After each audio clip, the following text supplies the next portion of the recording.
Granny McFlitter, The Knit Before Christmas by Heather Haylock and Leo Chisholm.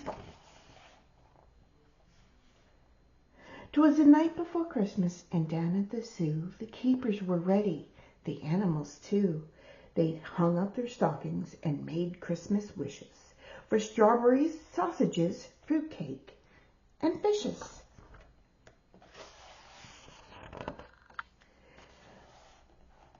Granny McFlitter had helped them prepare, hanging hand-knitted tinsel and lights everywhere. But did Granny stop knitting? Oh no, she did not. She kept right on knitting, like it or not.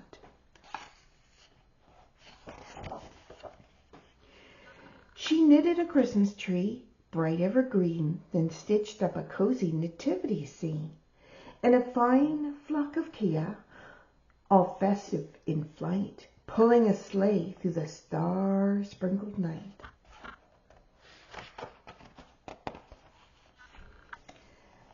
That night all the keepers were tucked in their beds, while visions of candy canes danced in their heads. When all round the zoo there arose such a clatter, the zookeepers leapt to see what was the matter. There was roaring and squawking and trumpeting too, and a great wave of yarn tangled all round the zoo. The animals' stockings were torn up and tattered, their dreams and their wishes for Christmas treats shattered.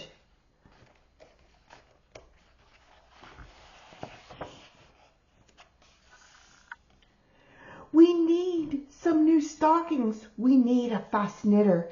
Quick," cried the keepers. "Call Granny McFlitter." Faster than light, out the door Granny flew. She leapt in her car and drove straight to the zoo.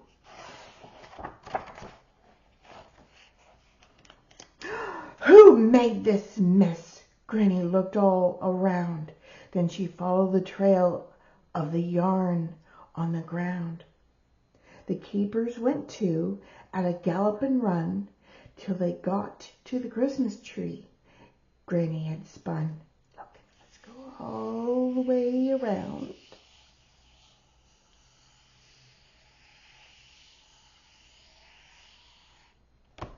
Right to the Christmas tree.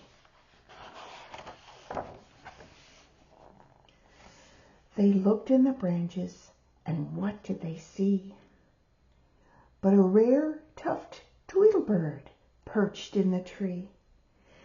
She'd shredded some stockings, unraveled the rest, and woven a colorful Christmassy nest. She squawked at the keeper, who climbed up and saw she was sitting on tweedle eggs.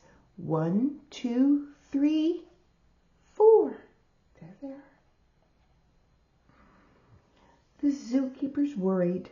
"Look, midnight is near. Soon Santa, his sleigh, and his gifts will be here."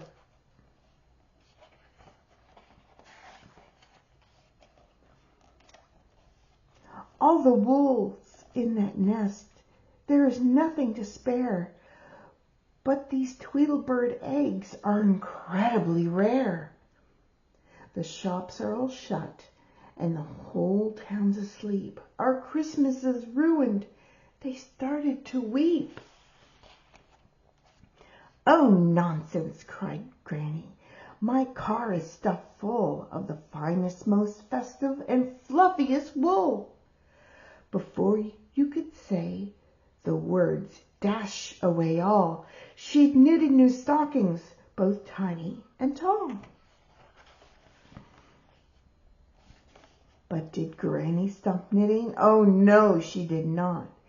She kept right on knitting, like it or not. She'd stitched up an airstrip to guide Santa's sleigh. For his reindeer she knitted some carrots and hay.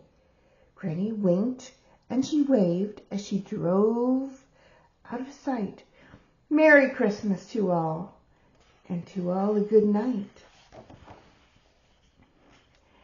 Next morning the animals woke up to see their stockings stuffed full and left under the tree. They nosed and they nibbled, they snuffled and sniffed as they tore off the wrapping from each tasty gift.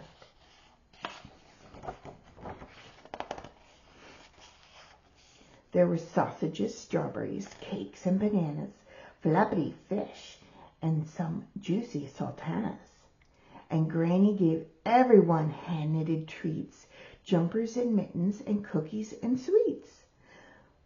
But did Granny stop knitting? Oh, no, she did not. She kept right on knitting, like it or not.